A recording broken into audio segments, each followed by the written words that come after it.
Good evening and welcome to the November 21st, 2023 Board of Directors meeting for Piedmont Community Charter School.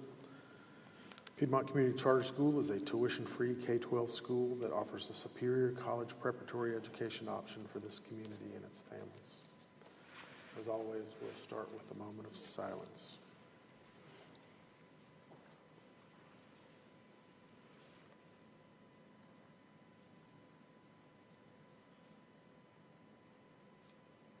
Thank you. I'd like to add one item to the agenda tonight, and just as a formal process, I'd like to add 2A,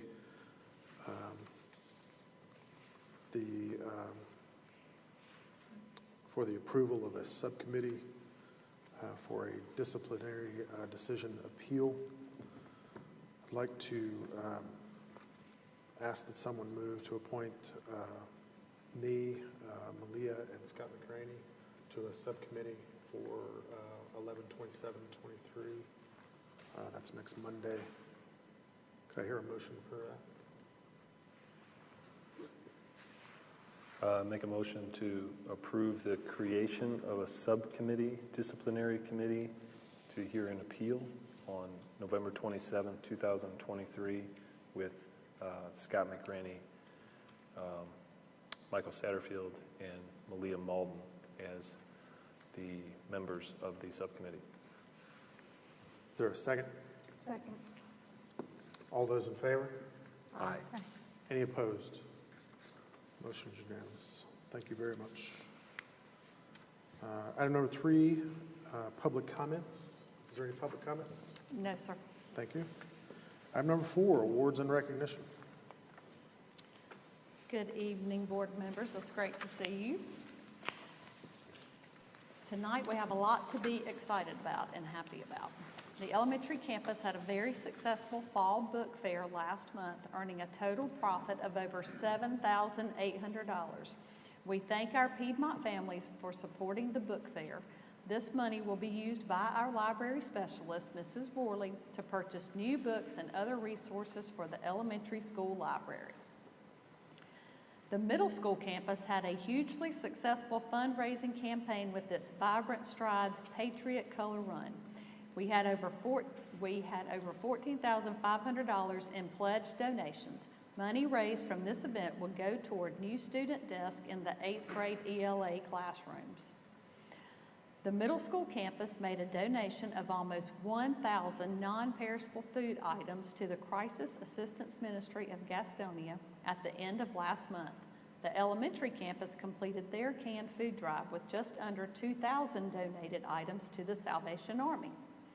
Junior Heart Board partnered with the Mayor's Youth Leadership Council on a Christmas toy drive at the high school, which collected 130 new toys for families in need.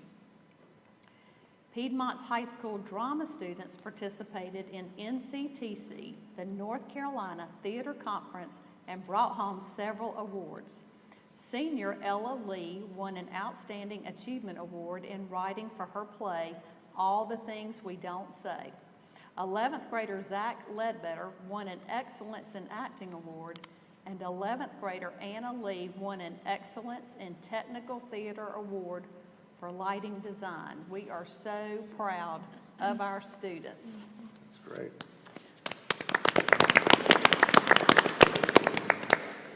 And then tonight, I would like to invite Miss Amanda Rubenstein up. Yep.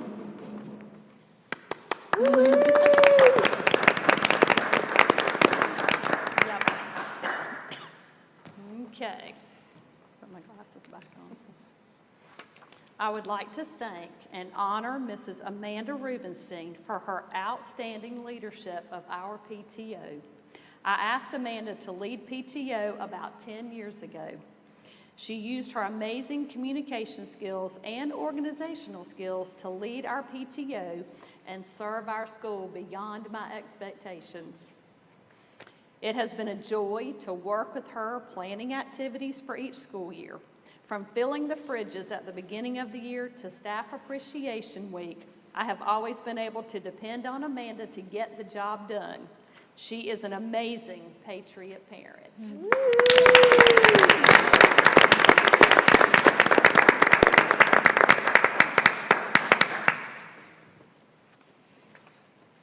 And I want to present you with this plaque in recognition of your outstanding leadership and service to Piedmont Community Charter School, PTO. It would not be what it is today if you hadn't been involved. I'm so grateful for you. Thank you. Thank you, Annette.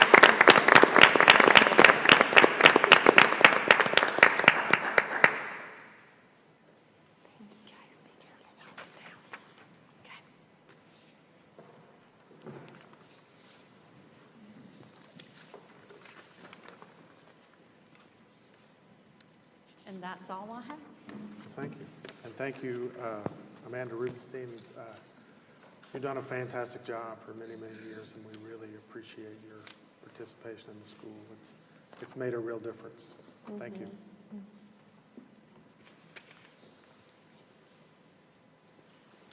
Item number 5 on the agenda is approval of previous minutes. I think we have a couple here. We have the Board of Directors meeting October 17th, 2023, and then the Board of Directors Strategic Planning October 14th, 2023. Has everybody had a chance to look at those, and are there any questions or comments? Hearing none, I'll hear a motion.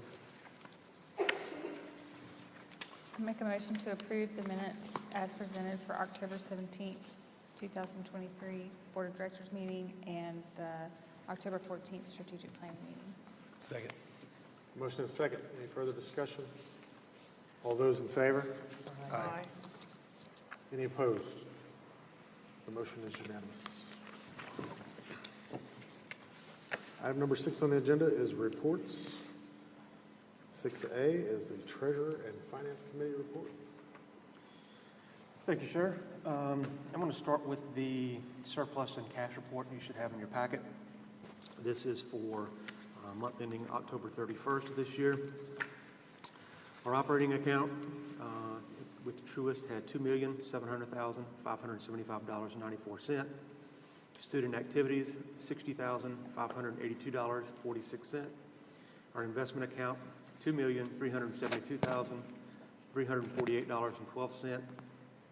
Petty cash account with 1,000 leaves total cash $5,134,506.52.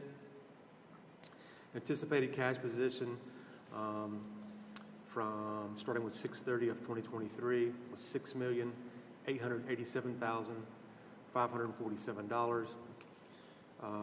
Plus our current year budgeted surplus, $716,454.45. Less the fund balance appropriations of $1,100,000 leaves expected cash and investments on hand for 6/30/2024 of $6,504,001.45. If you back out our investment account of $2,372,348.12, leaves us expected cash available on 6/30/2024, $4,131,653.33. As far as our U.S. bank accounts, we have two there. Our bond fund, the ending balance as of 10/31 was $597,431.51. Debt service reserve fund, $1,794,029.98. Leaves total bond proceeds held at U.S. Bank, $2,391,461.49. Any questions on the surplus and cash report? All right. Next, I'm going to go to the budget report. This is for the period ending October 31st of 2023. In the center, the month-to-date activities. State revenue, $485,000. Total local revenue, $77,336.45. Total federal revenue, $12,319.03. Leaves total revenue, $574,655.48. against total expenses of $1,429,700.65. Leaves us a net deficit of $855,045.17. Total other income, that's our investment account, with a loss of $65,989.36. Leaves a total net deficit for the month of $921,034.53. Questions on that one? All right, I have good news. We finally have a approved budget, so we'll start looking at the negatives on the month. So in front of you, you also have several pages, one thick packet with the detailed proposed budget amended. And on the front of that, you should have a one-pager that has the overviews that I'll be going through. So for revenue, updated number, $18,321,930.28. Brings our state revenue out of that of $13,632,506.48. So that is based off of a 4% increase per child. EC funding had a slight decrease of 0.34. Out of that, the federal funding was $1,589,680.80. And local funding was $3,099,743. So if you move down to expenses, the first two lines, salary of $10,417,164.73, and benefits of $2,585,804.28. Just those two lines alone equate to almost 75% of our total expenses. It's actually 74.8 total there. And then finally, the surplus and loan covenants at the very bottom. Our projected surplus at the end of the year is $936,627.94. Leaves us a projected debt service coverage ratio of 1.49. And again, we're required to have 1.1, so we're well above that. And then projected days cash on hand is required of 75 days. We have 141 days. Could you say the projected debt service coverage ratio number again? 1.29. Thank you. I heard 1.49. Oh, And read may have. 1.29. Okay, sorry. 1.29. Thank you. And just to recap, how does this compare to what we thought it was going to be? Very, very close. Okay. Yep, very close. It's very close, but the budget was set at a conservative level, I think at a 1% increase earlier in the year. We've received a 4% increase, so our net surplus has gone from 700,000 to 900,000. And I think this includes all the things we talked about in Finance Committee, which is teacher raises, all that. Okay, yeah. So that includes a raise for the teachers, all those things. Okay.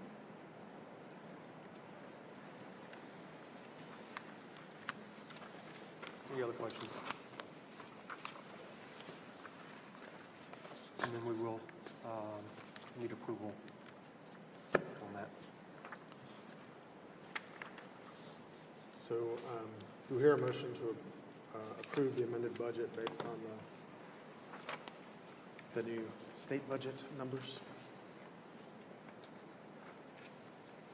Make a motion to approve the amended budget presented today.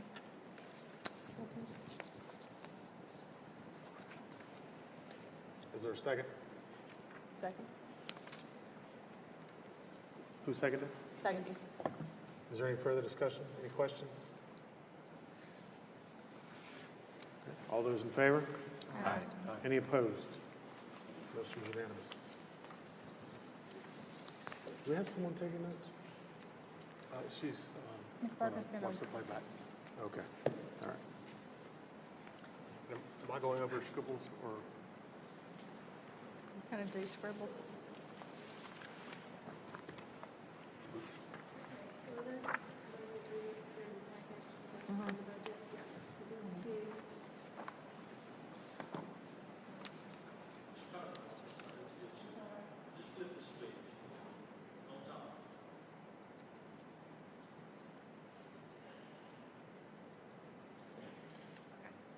Can you hear me? I'd get closer to it. Closer. Okay, so it's these two. So what we're going to talk about tonight is software called Scribbles. So it's an enrollment and lottery software. Right now, we are using lotteries to run our lottery, and then that connects with enrollees and automatically enrolls all of our new students. So that's the lottery piece of it. But the document managed piece, everything's in files in our vault right now. So we have a vault at the elementary campus and the Patriot Pad, and it's completely full of paper files for our students. So we want to digitize the student records, the cumulative files. So we wanted, what we're presenting tonight is kind of a two-phased approach to implementing Scribbles. So phase one is to contract with them to come and digitize the past 23 years worth of student records. And then they take care of all of that. Fortunately, I think that's what you've got right here on the first page. Yeah, it says AIS, a document-free company. They work under Scribbles to do all the document scanning, like bulk scanning. So the scanning itself, they're estimating based on the information we gave them about how many files we have, is 24,000. They will come out and they'll pack the boxes to take it back to their facility. That's another $39.20, $40 for travel time. They're going to shred all the documents after they scan them. That's an additional charge of $240. And then just the cost of the boxes themselves, they're estimating that we'll need 100 boxes at $2 a box for $200. So the total cost for just the phase one is $28,400. And that's obviously just, that we'll have to do it that one time, we'll be done. So that's, you know, when you take into consideration it's 23, 24 years of student records, it's, when you break it down, it's not that bad. What's the number again? 28,000? 28,400, Okay. yeah. So once we get everything scanned and digitized, we will need to pay a document management fee annually to them. And what they're proposing is $9,975 per year. So that's all phase one. Now, phase one, obviously the big cost there, $28,400, I did not put in our new budget. But I did include the maintenance fee, the annual fee for them to manage it, because that's an ongoing fee. So that's just something that we can decide how we want to handle that. We should just take that out of the surplus. And just to give y'all some background information, like I said, that vault's completely full of plastic tubs with cumulative folders in them. We had to measure it by the inch. They price it by the inch. So we had 1,207 and a half inches of files in the vault. And it's like $300 per 16 inches. So based on the measuring that we did, we estimated there was 4,830 student files in that vault. And the good thing about using Scribbles, Charlotte Mecklenburg uses them, Gaston County uses them, Cleveland County, other charter schools. So it'll be easier for us to transfer records out and transfer records in instead of using the fax machine. And What? Scribbles also, it also connects with Power School. So Yes, it's connected to Power School. That's a really big advantage over what we're using right now. That's going to take a lot off our registrar's plates. Yeah, and Scribbles is a preferred vendor with Power School. They're on the DPI list. So that's phase one. So phase two is we would like to begin using Scribbles for our lottery and enrollment with the 25-26 school year. So we currently are using lotteries. We have another year with them under their contract. We haven't been unhappy with lotteries. They've been great. Scribbles just does more. But so we're looking at implementing Scribbles for the lottery and enrollment starting with the lottery period that begins in January 2025. At that point, our annual fee to Scribbles will go up to $16,224 per We're currently paying lottery $6,000, so not the same.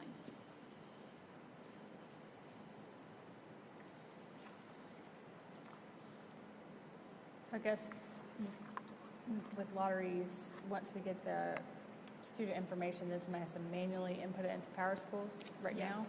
Okay. Yes, that's right. So we'd be Yeah, saving we a lot of time. included our registrars when we were talking with Scribbles, and we've talked to them at least, 3-4 times. And they've been able to ask questions, and it's gonna make their jobs a whole lot easier. I mean, right now, if somebody requests a transcript that graduated 10 years ago or 5 years ago, Connie has to walk down to the vault and find the file, make a copy, and send it. Now with Scribbles, they'll be able to go online. We'll just direct people to the Scribbles site for our account, and they'll request their transcript. And they'll have to pay like $10. But it'll make it a whole lot easier on our registrars. Streamline their job, especially after we, switch to their lottery system and all. So they will have scanners once we go completely digital, and they'll be able to scan like our current documents and things that we need to. It really is a great system. And that's a small little revenue that we'd be making too off the transcripts that they have to pay for. So they estimated maybe $2,000 a year. So, The 28,400, that was an estimate. Is there a possibility that it could be greater than that? And then by how much would you estimate that it could go above that? Probably to be safe, we should just add 10% to that just to make sure that we're covered. But that's, again, that's based on the inches that we had and she measured. So they won't know until they get in and start packing the account.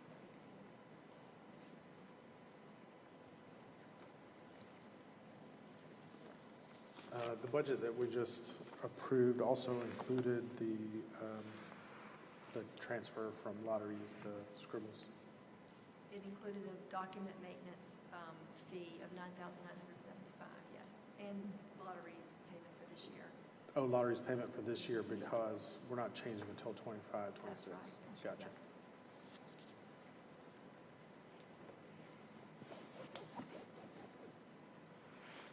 So we just need to approve the amount for the document scanning, the first quote, And that amount was included in the budget that we No. just discussed? No, it's not. because it's a one-time fee.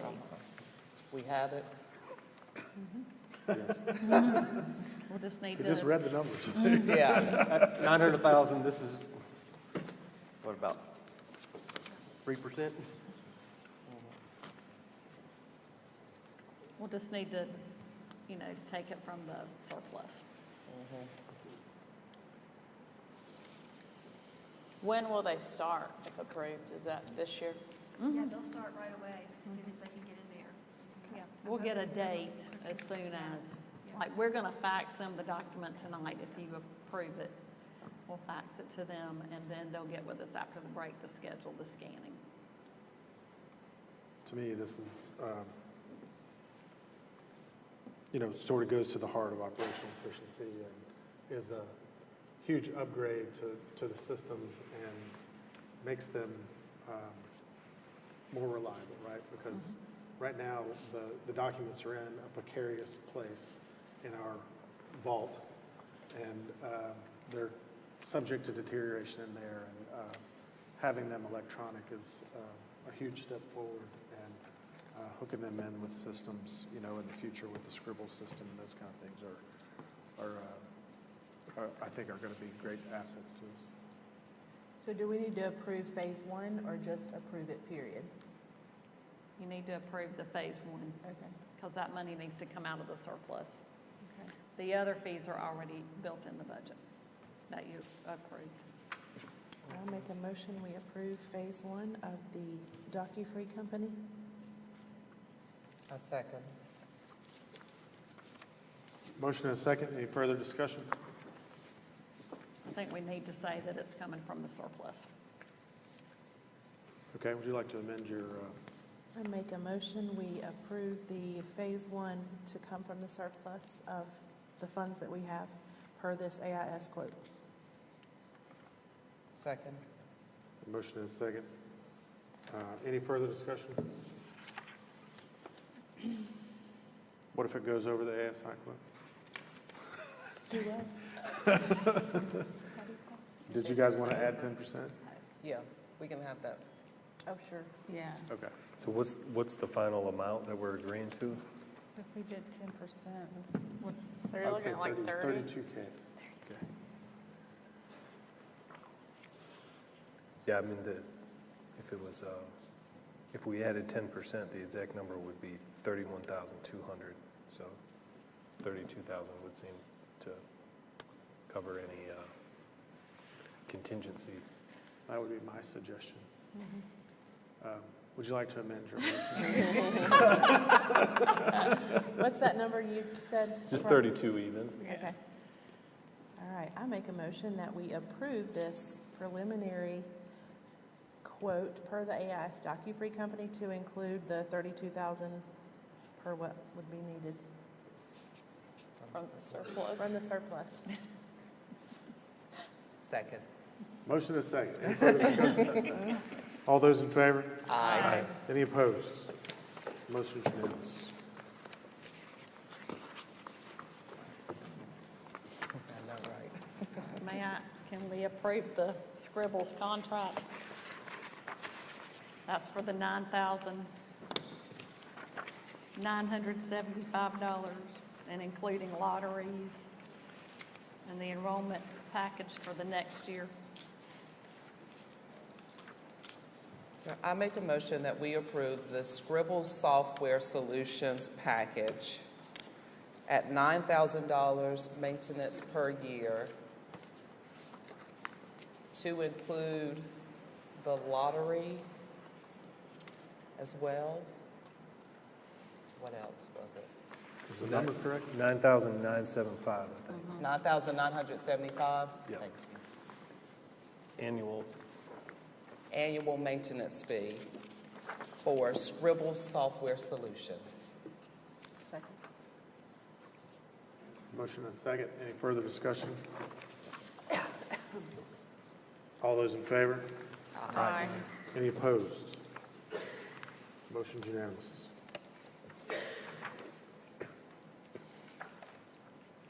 Does that conclude the Treasurer and Finance Committee? Oh, yes, it does. Thank you. Item 6B is Head of School Report.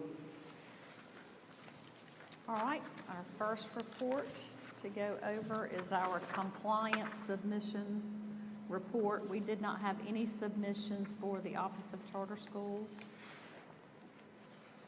Next, for Emma, for our bond loan, we had our quarterly financial report that was submitted on November 14th. We also had our quarterly statement of student count. That was done on November 14th. Our quarterly report for statement of student count by grade, submitted on 11/14. A statement of no changes in key personnel on November 14th. And a statement of disclosure, no plans to expand school or change school's organizational structure, no litigation, and no instances or activities of noncompliance with regard to the school's charter. That was also submitted on November the 14th. It was a busy day. Okay. Next, we have our enrollment report dated 11/13.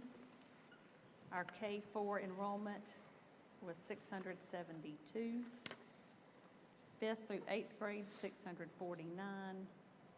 And high school, 604, with a total of 1,925 students.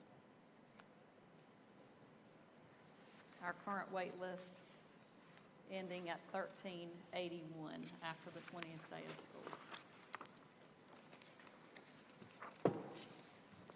Next, you have the withdrawal report.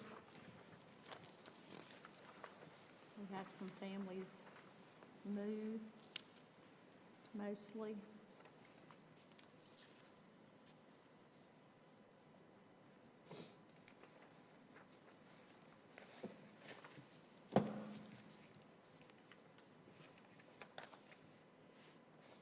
And next, I have our November personnel report. This is also a new position. We have a student who needed adult support, and we also got special state reserve funds for this position. Her name is Amanda Williams, and her position is teacher assistant adult support. I hear a motion to approve the personnel report. Motion to approve the personnel report. Second. Motion and second. Any further discussion? All those in favor? Aye. Any opposed? Motion's unanimous. All right, so on the calendar, of course, we're all starting Thanksgiving tomorrow, and I know our staff is excited to have a long break and spend time with their family, much deserved. They work very hard. Also in December, we will not have a regular board meeting, but we will have a special board meeting on December 12th to do the second reading of our parent engagement responsibilities and rights policy, which you will be handling next. That's all I have for you. Thank you, Ms. Killen. Item 6C, Enrichment Committee report. Yes, good evening, Board. So the Enrichment Committee met Tuesday, November the 7th at noon. The committee reviewed and discussed elementary school beginning of year, M-Class, iReady, and check-in data, middle school iReady and check-in data, and high school check-in data. M-Class measures reading skills for K through 3 and is tested 3 times a year. This assessment allows teachers to drill down to the student's particular needs in reading and work on any gaps. iReady is an adaptive assessment for reading and math grade level standards, which means that the questions on the test are based on how the students are answering. iReady assessments determine each child's needs, and teachers will provide personalized pathways to grow each student's learning throughout the year, and iReady is given 3 times per year. NC check-ins are developed by the North Carolina Department of Public Instruction and are aligned to the North Carolina grade level standards. Reading, math, and for middle school and high school, science is assessed. It provides students, teachers, and parents an estimate of the student's current performance on selected standards. The EOG, EOC tests share a common question bank with NC check-ins. This exposes students to similar question types and rigors found on EOGs and EOCs, and it's also given 3 times a year. Overall, test scores shows that data is on trend with the previous years. Half or more than half of the elementary school students maintained reading skills over the summer. Some of the beginning of the year data was lower than we would like to see, but please keep in mind that students are being tested on some grade level standards that they have not yet been exposed to. Administrators are excited to see proficiency percentages go up as students continue to master standards. Teachers will use data to determine how students are performing on particular standards and to know when standards have been mastered or what needs to be reviewed. Warm-ups, review lessons, and online resources are utilized. Teachers offer individual and small group tutoring, and Title I and remediation teachers use data to plan group instructions. The next round of assessments begin November the 30th. For grades 9 through 12, they will have NC check-ins. In early December, K through 4 will have their next iReady assessment. And in mid-December, grades 5 through 8 will have their NC check-ins. And the next enrichment committee will meet on Tuesday, January the 9th at noon. And I just want to say that every time I go to an enrichment committee meeting, I am just blown away by, one, all the assessments that we give, but more importantly, how the teachers and the administrators really look at that data and drill down and try to make individual plans for students so that they can grow as individuals and as a whole. So that's my report. Thank you so much, Lisa. Item 6D, Athletics Committee. On October 27th, 2023, Ms. Killen, Ms. Huffstetler, Mr. Ballard, and Mr. Radford and I all met with Tom Balke, architect, and he is going to put a plan together where we'll have some choices regarding the nature and extent of seating options for the athletic fields, and so that is in process, and I would imagine we'll meet here again before the end of the year to see what progress we've made towards that, towards the options from Mr. Balke, and possibly some decision making on which way we want to go. That's great. Thank you very much. Item 6E, Facilities Committee. The biggest thing is the middle school parking lot. We still have a couple things left to wrap that up. I think most of the punch list items are finished. The city is working on getting the light poles up, and the permanent signage will go in the week before Christmas vacation. So other than that, we're just waiting for grass to grow and all that good stuff. Well, this rain will help. Yeah.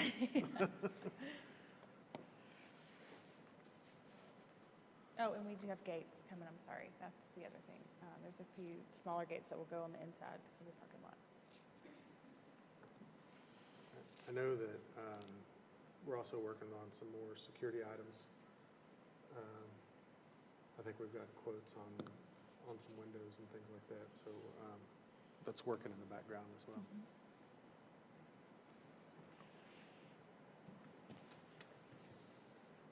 Item 6F, Governance Committee. We'll ask our friends to do the first read-through of the parental engagement and responsibilities and rights policy. This is something that's been required by the state, right? So this is a new policy, and this will be our first time through it. Take it away. Would the board like me to read the policy? That would be fantastic. Is there anybody else who would desire to do it? I mean, if we have taken turns before, so if you get, Okay. winded, I we'll. think that's what the water floor is. That's what the water. And we're all willing to give up our water for you. Thank you. There's only, 9 pages. It's not bad. We'll get right through it. So this is the parental engagement, responsibilities, and rights. I'll skip the table of contents and address those headings as we proceed through the document. So beginning on page 2, introduction. The school and parents are collaborators in each student's educational experience. The quality of a student's experience depends heavily on both the school and the parents fulfilling their roles in this collaborative relationship. American courts have often noted that a school serves in loco parentis, in the place of the parent, while the parent's child attends school. As of August 2023, according to Session Law 2023-106, in parentheses, Senate Bill 49, North Carolina public schools are required to implement various parent-related measures. This policy's purpose is to implement that law and, in general, to help foster a more informed, engaged, and collaborative parent community via the provisions and procedures set forth herein. Throughout this policy, the term, quote, parent includes a person with legal custody of a child, including a natural parent, adoptive parent, or legal guardian. Next heading, school policies and procedures, general requirements. In general, state law requires that the school board, in consultation with parents, teachers, administrators, and community partners, develop and adopt policies to promote parental involvement and empowerment. Such policies shall provide for parental choices and establish parental responsibilities. Generally, the policies should, number 1, link parents to community services. Number 2, involve parents in developing, implementing, and evaluating family involvement programs. Number 3, enable parents to participate in school advisory councils, volunteer programs, and other school activities. Also required are the following.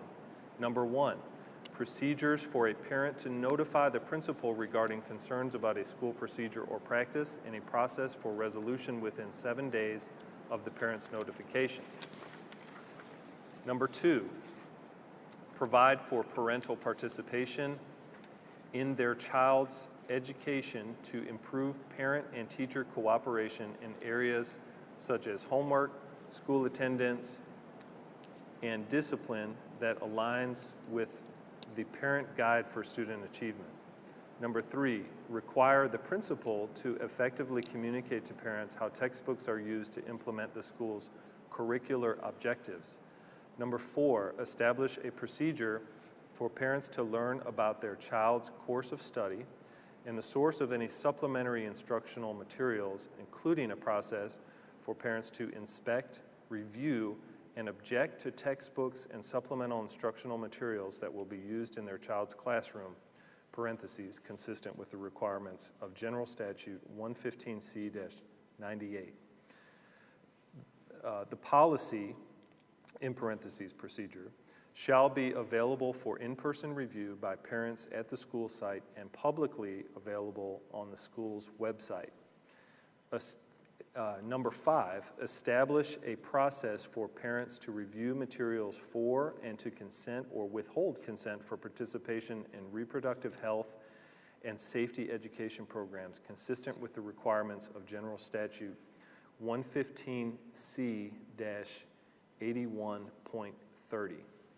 Number 6, establish a process for parents to learn about the nature and purpose of clubs and activities offered at their child's school, including curricular and extracurricular activities. Next heading, parent responsibilities. Effective education requires parental responsibility and engagement. Parents have responsibilities to their children and the school for a sound partnership in education.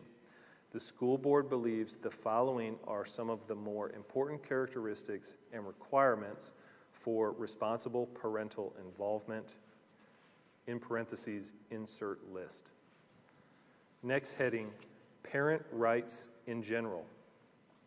General Statute 114A-10 affords parents the right to direct the education and care of his or her child. Number 2, direct the upbringing and moral or religious training of his or her child. Number 3, enroll his or her child in a public or non-public school and in any school choice options available to the parent for which the child is otherwise eligible by law to comply with the state's compulsory education laws. Number 4, access and review all education records relating to his or her child. Number 5, make health care decisions for his or her child except as otherwise provided by law. Number 6, access and review all medical records of his or her child except as otherwise provided by law. Number 7, prohibit the creation, sharing, or storage of a biometric scan of their child without the parent's written consent. Number 8, prohibit the creation, sharing, or storage of their child's blood or DNA without parental consent. Number 9, prohibit the creation by the state of a video or voice recording of their child without parental consent. Number 10, be promptly notified if an employee of the state suspects a criminal offense has been committed against a parent's child. A parent is entitled to see, inspect, and request documents or services as follows. Number 1, to request an evaluation of their child for an academically or intellectually gifted program or identification as a child with a disability. Number 2, to inspect and purchase textbooks and other supplementary instructional materials. Number 3, access the school's promotion or retention policies, including high school graduation requirements. Number 4, to receive regular student report cards that depict and grade the student's academic performance, conduct, and attendance. Number 5, the right to participate in parent-teacher organizations. Number 6, the right to review all available records of materials their child has borrowed from a school library. The next heading is Parent Advanced Consent Requirements. The following sections by the school shall require advanced written consent by a parent. Number 1, the creation, sharing, or storage of a biometric scan of his or her child or the child's blood or DNA. Number 2, a video or voice recording by the school of his or her child, except if the recording will be used solely for any of the following purposes. A safety demonstration, including one related to security and discipline on educational property. B, an academic or extracurricular activity. C, classroom instruction. D, photo identification cards. E, security or surveillance of buildings, grounds, or school transportation. Number 3, for a minor child to participate in reproductive health and safety education programs consistent with the requirements of General Statute 115C-81.30. Number 4, for a minor child to participate in any survey, analysis, or evaluation involving protected information of the child or child's family. Protected information includes any of the following. A, political affiliations or beliefs of the student or the student's parent. B, mental or psychological problems of the student or the student's family. C, sex behavior or attitudes. D, illegal, antisocial, self-incriminating, or demeaning behavior. E, critical appraisals of other individuals with whom respondents have close family relationships. F, legally recognized privileged or analogous relationships, such as those of lawyers, physicians, and ministers. G, religious practices, affiliations, or beliefs of the student or student's parent. H, income other than that required by law to determine eligibility for participation in a program or for receiving financial assistance under such program. At least 10 days before the survey's administration, the school shall make available to parents and adult students electronically and in person, 1, the process for providing consent to participate, and 2, the full text of the Protected Information Survey. Students shall be permitted to participate in a protected information survey with the parents or adult students' prior written or electronic consent. The next heading is Parent Guides. Annually, at the beginning of the school year, the school will provide a written parent guide to all parents regarding their child's achievement, educational progress, and how parents can help their child succeed. The guide will be understandable to students and parents and discussed at the beginning of each school year in meetings with students, parents, and teachers. The parent guide will conform to any current requirements established by the North Carolina Department of Public Instruction annually by May 1 and minimally address the following. Number 1, requirements for a parent's child to be promoted to the next grade.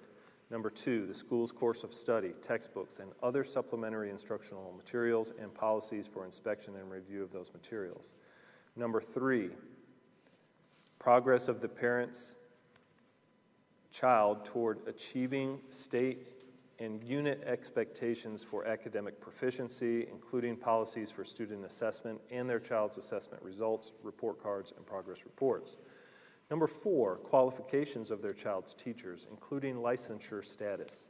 Number 5, school entry requirements, including required immunizations and recommended immunization schedule.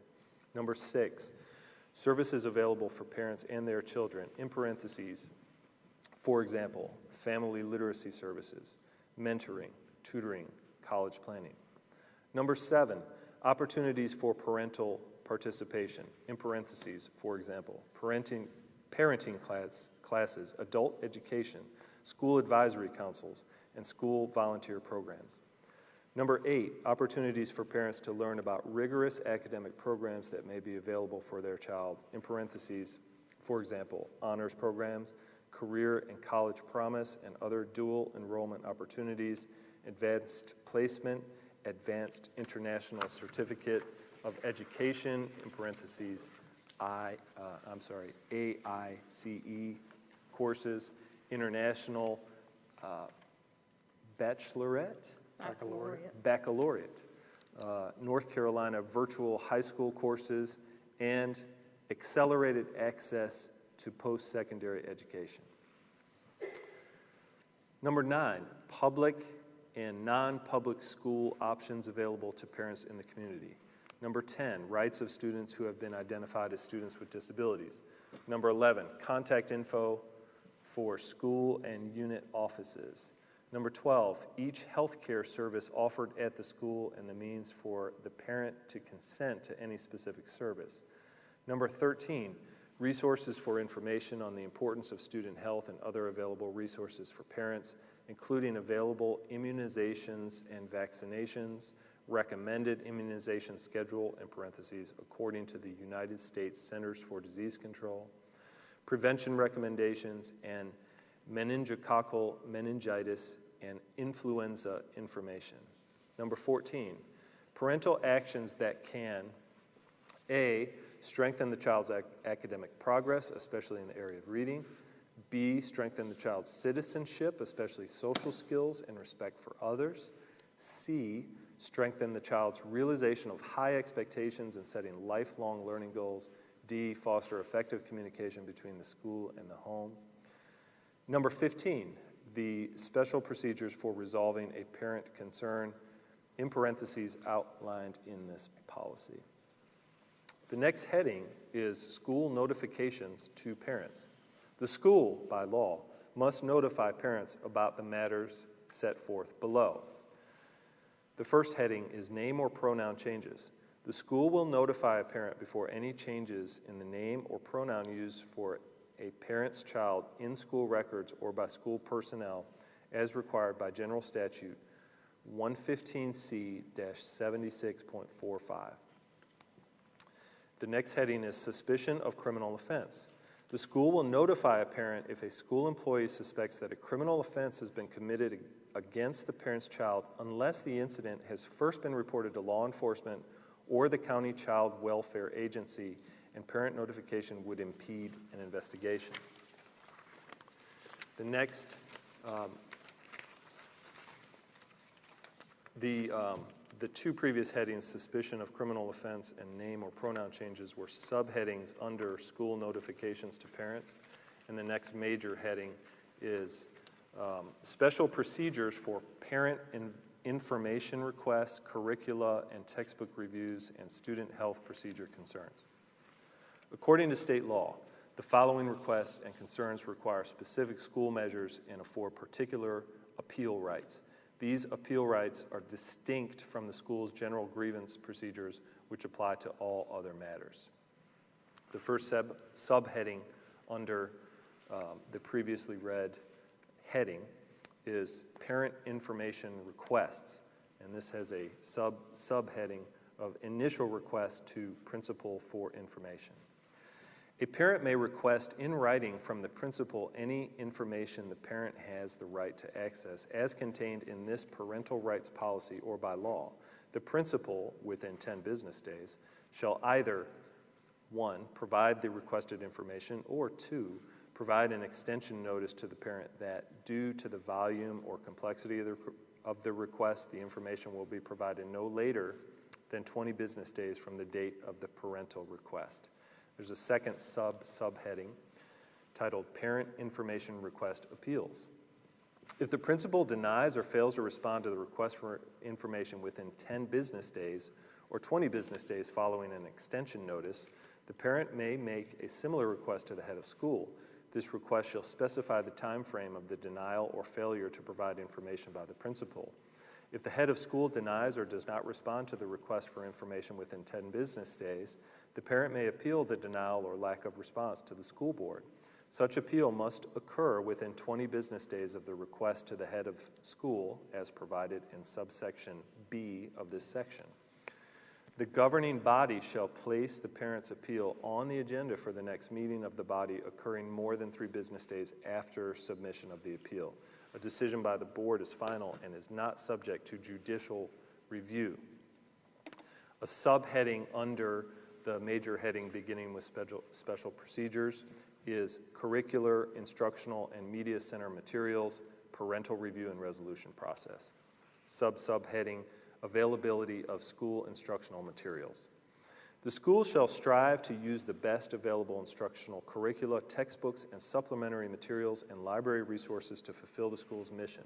All decisions about what curricula and materials to use and have available to students will be based on the educational suitability for the age and maturity of students at each grade level. Second subheading, request for review. A parent shall have the right to review the curricula, textbooks, and supplementary materials for any grade level. The principal may establish a procedure and any forms for doing so. Any parent request for such items shall minimally be addressed within the general procedure framework contained in this policy in the section titled, quote, Parent Information Requests. Subheading, addressing parental concerns.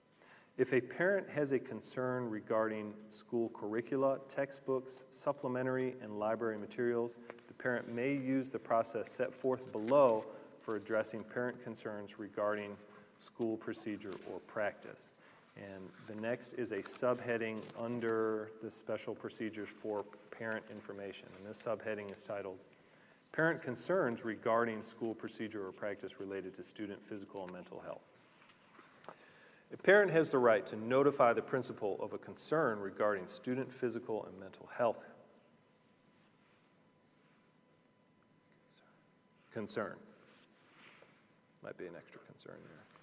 Such concern must involve a matter addressed in General Statute 115C-76.45 through General Statute 115C-76.60, in parentheses, the, quote, health notice statutes, end of quote, copied Appendix 1.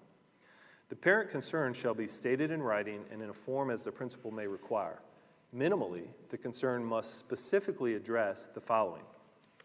1, how the concern directly involves a matter of student physical or mental health, in parentheses, collectively a, quote, health concern, end of quote, end of parentheses, addressed in General Statute 115C-76.45 through General Statute 115-76.60. The parent must identify the specific statutory provision or provisions in question. Number 2, all essential information, documentation, or other evidence supporting the concern. Number 3, a proposed resolution. Subheading under the parent concerns regarding school procedure, principal response.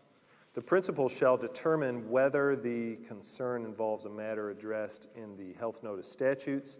If it is, the principal and parent shall make every reasonable effort to resolve the concern within 7 days from the date the parent files the written concern.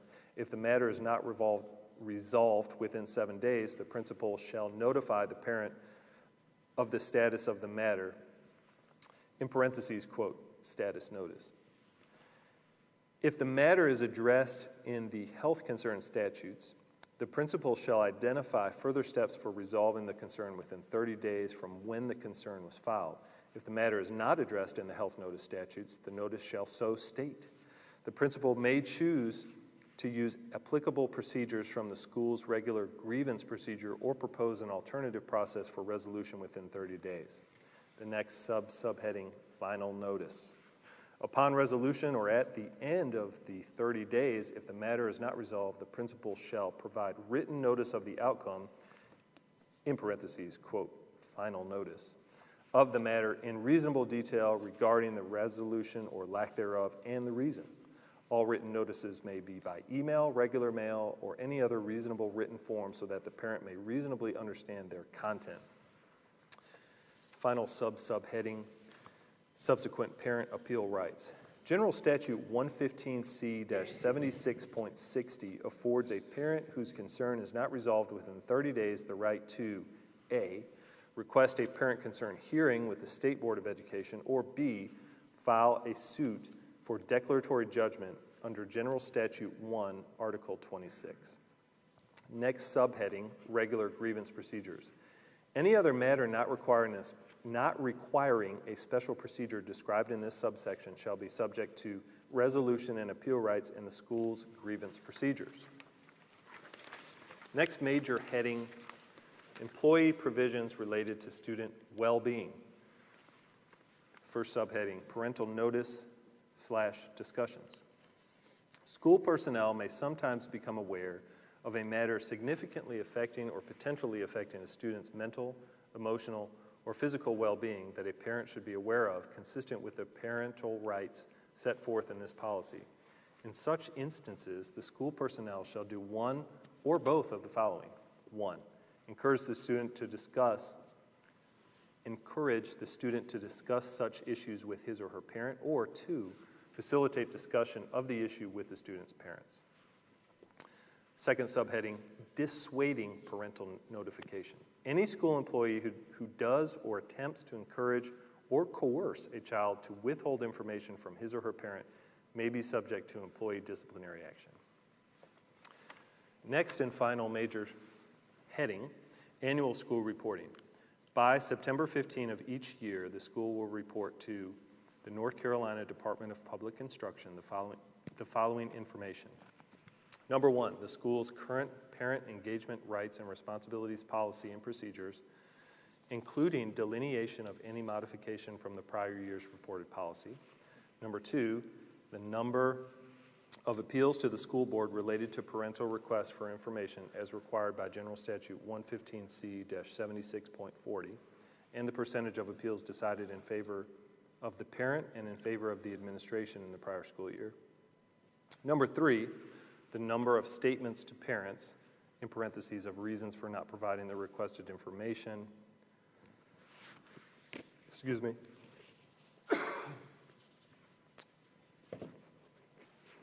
Requested information.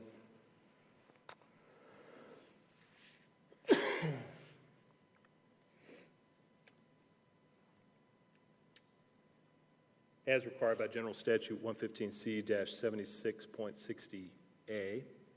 Number 4, the number of parental concern hearings. And number 5, the number of actions brought against the school and declaratory judgments entered against it. And that concludes the updated draft parental rights policy. Thank you very much, Mr. Tharp. I have a couple of comments.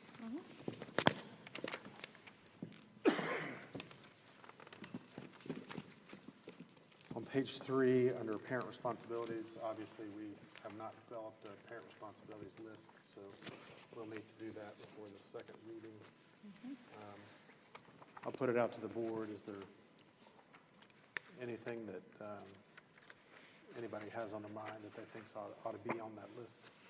Of course, we'll consult with the attorney and see what other people are doing, and we'll have the administrative staff also pitch in, over time. But if there's anything right now that's on anybody's mind, just speak up. If not, you can add things, and maybe, who's the keeper of this document currently? Is it you, Ms. Killen? Me and our attorney. Okay. So if you have comments that come to you over the next few days or whatever, while you're eating, Thanksgiving dinner, you can text or send Ms. Killen an email so that we can add to that list.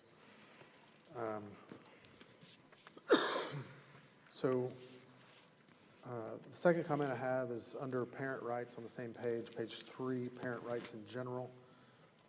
Item number 4, access and review of all educational records relating to his or her child. Obviously, as we have College Now students, I'm going through this right now.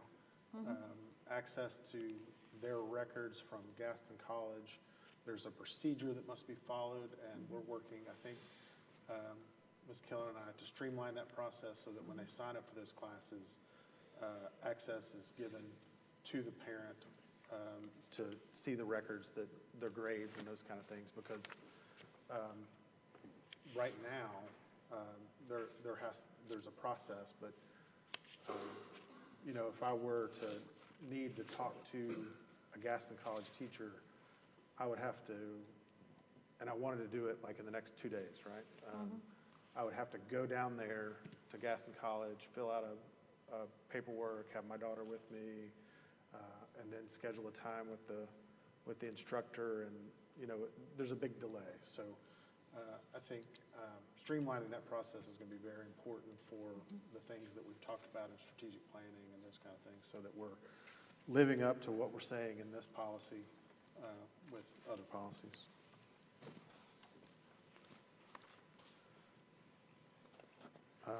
On page 4, item number 10, be promptly notified of any employee of the state. I don't think we have any employees of the state here.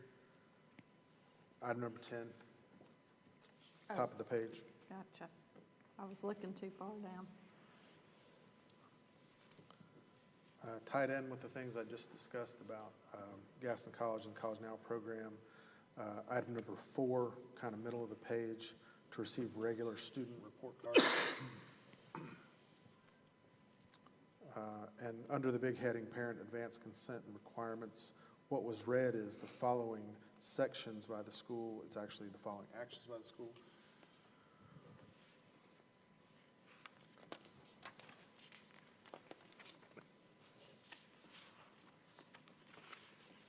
I had a question that was addressed later in the document, but a lot of these things say they must be addressed in writing.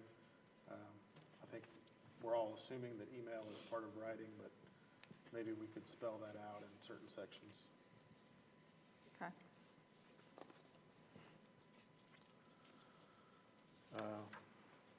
Page 7, at the very bottom of the page, requests for review.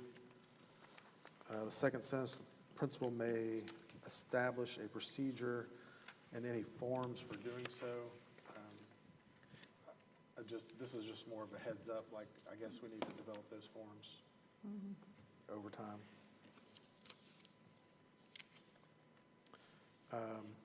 Under parent concerns regarding school procedures or practice related to student physical and mental health, the first sentence, I think there was an extra concern. A parent has the right to notify the principal of concern regarding student physical and mental health concern. Either it needs an S or, I don't know. Does that read right to you guys? I think you stopped on it too. Seems like the second concern should be eliminated. It should be a different word, like mental health, situation. Regarding student physical and mental. Because if the parent has a concern regarding something with the student. Concern regarding a concern? Yeah, that should, yeah. So if a parent has a concern regarding student physical and mental health issue, maybe. The second concern could be issue. Okay. All right, we'll look at that, and we'll see if the law is Yeah, exactly maybe those referencing a words. specific thing back in the previous sections, but Yeah, we'll it check does that. read funny. That's all I had.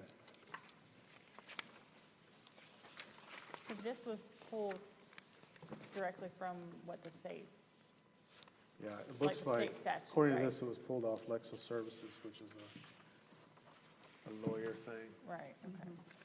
Maybe Mr. Tharp could tell us about Lexus Services. I use Westlaw. You use Westlaw? Okay. Similar, Lexus is the other one, though. okay. It does look like there was a bit of, there's some, like the size of the fonts and the fonts used could be, there's stylistic stuff, and there's the way that parents are referenced collectively versus his or her could be uniform throughout. But those are things I could put in an email. So addressing parents in a uniform way, all the way through the document, is what you're saying? Yes. For instance, in the earlier pages, it's their child, and then page 3 under parent rights in general, it switches to his or her, and then it switches back to their later in the document.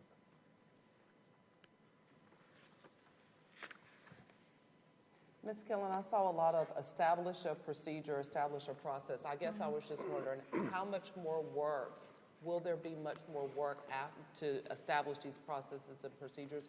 Or do you have the majority of this already laid out?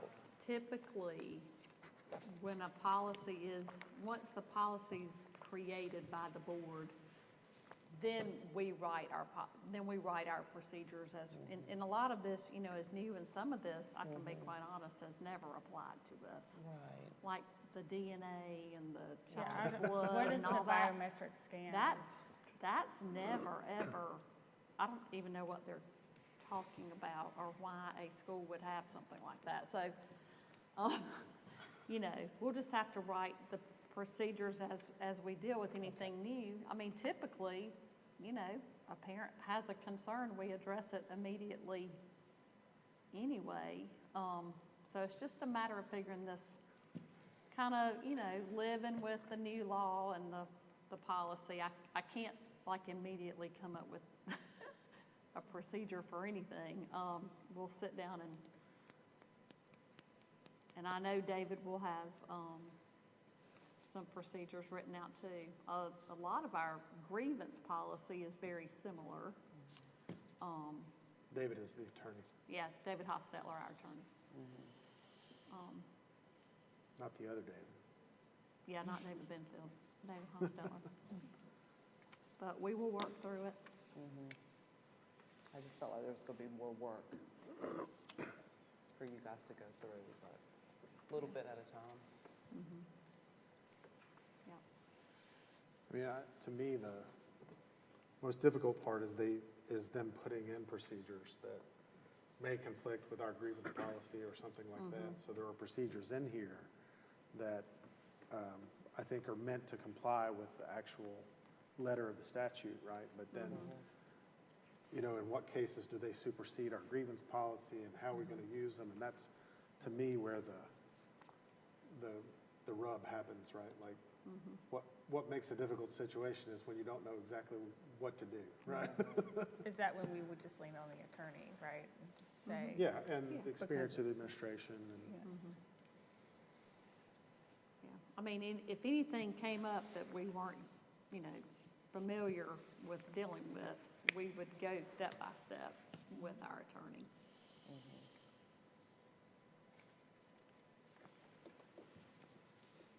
Any other comments or questions? So like you said, if something does come up, we just email Ms. Killen Yeah. about the document or Yep. whatever. Okay. Yeah, if you have comments in the future, just email Ms. Killen. Should all have her email, and she'll put them in there, and on our second read-through, we can look at what's new, and hopefully, I guess you'll probably have David make changes to this, and those will show up in red, and we'll have strike-throughs if we have anything that anybody suggests to cut out or whatever, and we'll read through it again. Can I we just think you did say, a fantastic job, Mr. you Thurman. did, Oh, thank you. can we Very good. say by the end of next week, give 1 week? Okay. That if Yeah. there's something you have, because then I've got to take it to our attorney and work through that, and then December 12th will be here quickly. And we're Right. required by law to have this policy in place January the 1st. So next Friday is December 1st, right? We'll have them to you by then. Required this to have where? To the state?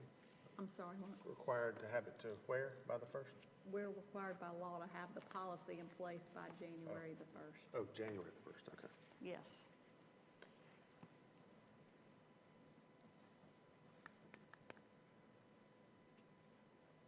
Okay. Our next regularly scheduled board meeting is January 16th, 2024. However, there will be a special board meeting in which we will do the second reading and a vote on this policy that we just read on December 12th, 7 p.m. at this location. Anybody have anything else? Good meeting.